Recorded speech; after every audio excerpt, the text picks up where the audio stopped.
Good morning everyone. बेटा today we will start our 2.3 unit. ये हमारी सेकंड यूनिट का ही नेक्स्ट पार्ट है 2.3 ए न्यू कंजर्वेटिज्म आफ्टर 1815। इससे पहले हमने नेपोलियन के कुछ बदलावों के बारे में जो उन्होंने किए थे, जोल्वेरियन ग्रुप के बारे में पढ़ा था। इन सब के बारे में हमने पढ़ा। अब हम थोड़ा सा इससे आगे चलेंगे और इसमें पढ़ेंगे ए न्यू कंजर्वेटिज्म आफ्टर 1815। जब 1815 में नेपोलियन को वाटरलू में हरा दिया गया तो नेपोलियन की हार के बाद जो नेपोलियन को हराना चाहते थे उन्होंने नेपोलियन की हार के बाद किस किस चीज़ को दोबारा से लागू किया। जो नेपोलियन ने तो चेंज कर दिया था लेकिन उन लोगों को वो पसंद नहीं था।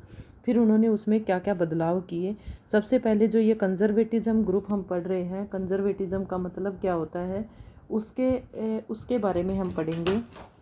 इसके लिए यहाँ पर एक न्यू इसमें ये आप देख पा रहे हैं साइड में बॉक्स है, उसमें दिया गया है कंजर्वेटिव। कंजर्वेटिज्म का मतलब क्या होता है? एक ऐसा राजनीतिक दर्शन जो परंपरा, स्थायित्व, संस्था और रिवाजों पर जोर देता है। यानी जो प्राचीन समय से जो ट्रेडिशन वगैरह चले आ रहे हैं केवल उनको मानता है और तेज़ बदलावों की बजाय क्रमिक और धीरे धीरे विकास को प्राथमिकता देता है। वो चाहता है विकास तो हो लेकिन वो तेज़ नहीं हो, यानी एकदम से मॉडर्नाइजेशन नहीं आना चाहिए। डेवलपमेंट टू क्विक चेंज, इसके पक्ष में नहीं थे वो।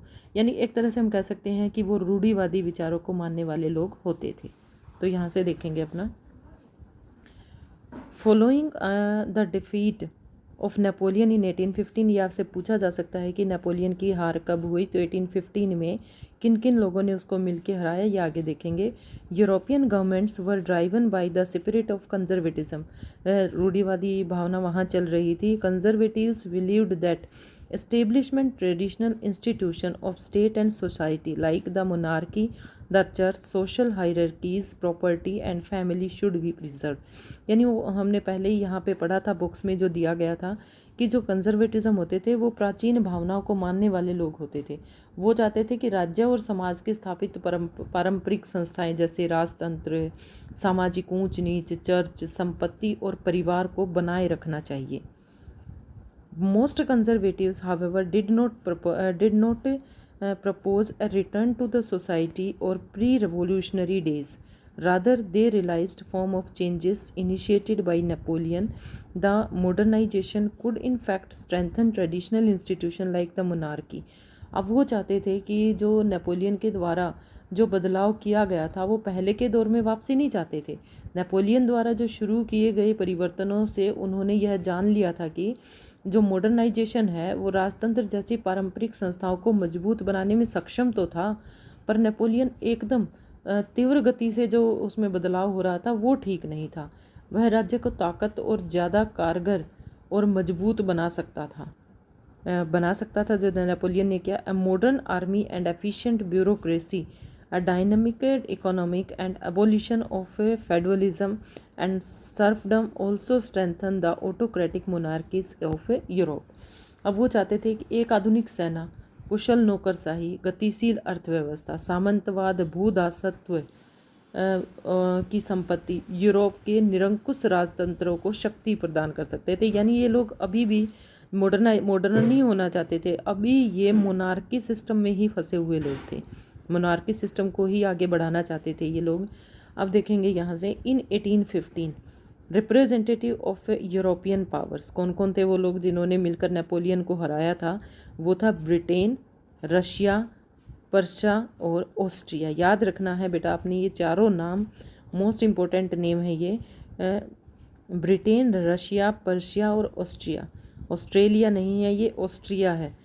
Who had collectively defeated Napoleon, इन चारों ने मिलकर नेपोलियन को हराया। कहाँ हराया? वो था वाटरलू। वाटरलू के मैदान में इन 1815 ने उन्होंने मिलकर नेपोलियन को हराया। मेट एट वियना, अब वो वियना में वो लोग मिले। क्यों मिले? To draw up settlement for Europe, कि यूरोप को कैसे चलाना है। The Congress was hosted by the Austrian chancellor Duke Metternich. अब इससे ये जो कांग्रेस चल रही थी, यानी ये जो लोगों का ये इन चारों देशों का जो समूह था वो ये लोग कहाँ पर मिले? वो मिले वियना, वो मिले ऑस्ट्रियन चांसलर ड्यूक मेटरनिक। इन्होंने उस पर जो ये पूरा चारों का ग्रुप था इसकी अध्यक्षता की। The drew up the delegates drew up the Treaty of Vienna in 1815 with the object of undoing most of changes that had come about in Europe during the Napoleonic Wars. अब इन लोगों का main उद्देश्य क्या था इन देशों का आपस में मिलने का, कि जो नेपोलियन ने 1815 के 1800 जब वो ट्रीटी ऑफ वियना हुई तो नेपोलियन ने जो जो भी सुधार किए थे ना उन सबको ख़त्म करना था।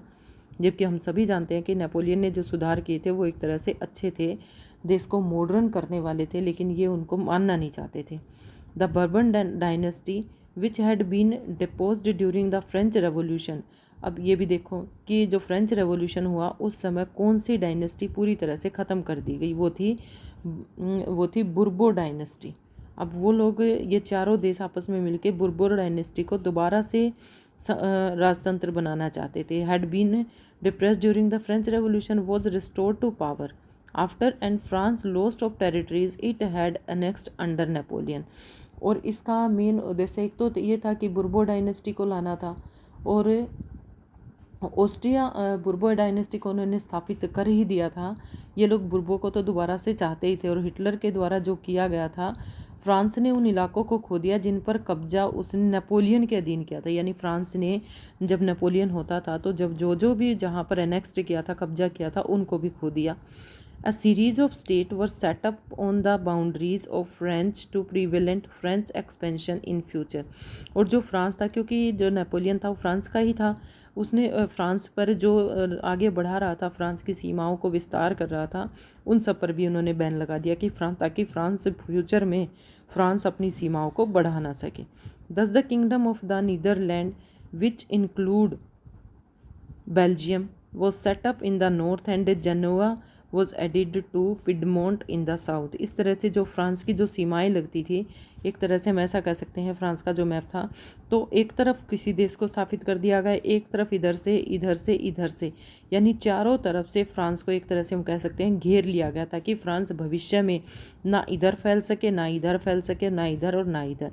तो चारों तरफ से फ्रांस को उन्होंने घेर लिया। क्यों घेर लिया? ताकि फ्रांस एक्सपेंशन ना कर सके, आगे वो ना बढ़ सकते, जितनी उसकी सीमाएं हैं उतना ही रहे। लेकिन कुछ और था जो नहीं किया गया। Persia was given important new territories on its western frontiers while Austria was given control of northern Italy. But the German confederation of 39 state that had been set up by Napoleon was left untouched. लेकिन जो Napoleon के जो 39 राज्यों का जो बनाया गया था उसको नहीं छेड़ा गया। It in the east, Russia was given part of Poland, while Persia was given in a portion of Saxony। देखो बेटा, रशिया और जो ये पर्शिया हैं ये अलग अलग है। ये रशिया है, ये प्रसा है, ये दोनों अलग अलग हैं। इनको सेम नहीं मानना है आपने। इनको रशिया था उसको किसका पार्ट दिया गया, ना पोलैंड को उसके अधीन कर दिया गया। जो प्रशा था उसको सेक्शनी का पार्ट दिया गया। The main intention was to restore the monarchies that has been overthrown by Napoleon. इनका मेन उद्देश्य, ऊपर भी हमने देखा मेन उद्देश्य क्या था, ये बर्बन डायनेस्टी थी, इसको फिर से बहाल करना था। और ये वहीं से बात फिर हो रही है। The main intention was to restore the monarchies that had been overthrown by Napoleon and create a new conservative order in Europe. यानी यूरोप में दोबारा से कंजर्वेटिज्म को बढ़ावा देना इनका मुख्य उद्देश्य था। Conservatives regime set up in 1815 were autocratic. They did not tolerate criticism and dissent and sought to curb activities that questioned in legitimacy and autocracy government. Most of them imposed censorship laws to control what was said in newspaper, books, plays, and songs, and reflected the ideals of liberty and freedom.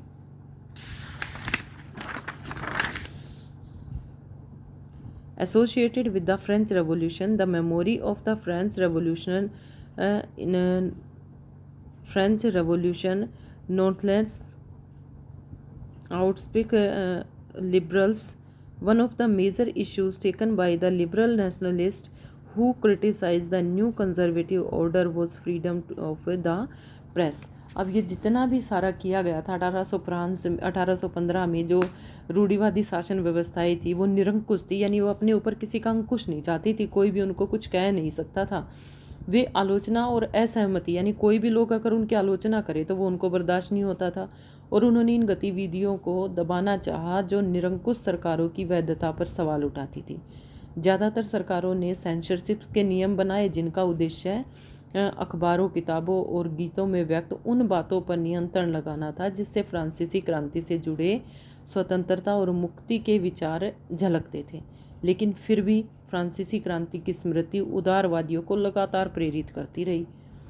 नई रूढ़िवादी व्यवस्था के आलोचक उदारवादी राष्ट्रवादियों द्वारा उठाया गया एक मुख्य मुद्दा था प्रेस की स्वतंत्रता, यानी प्रेस को ये पूरी तरह से आज़ादी चाहते थे। तो बेटा वीडियो ज़्यादा बड़ी हो जाती है, इसलिए जो नेक्स्ट 2.4 बचता है वो हम हमारी नेक्स्ट वीडियो में करेंगे।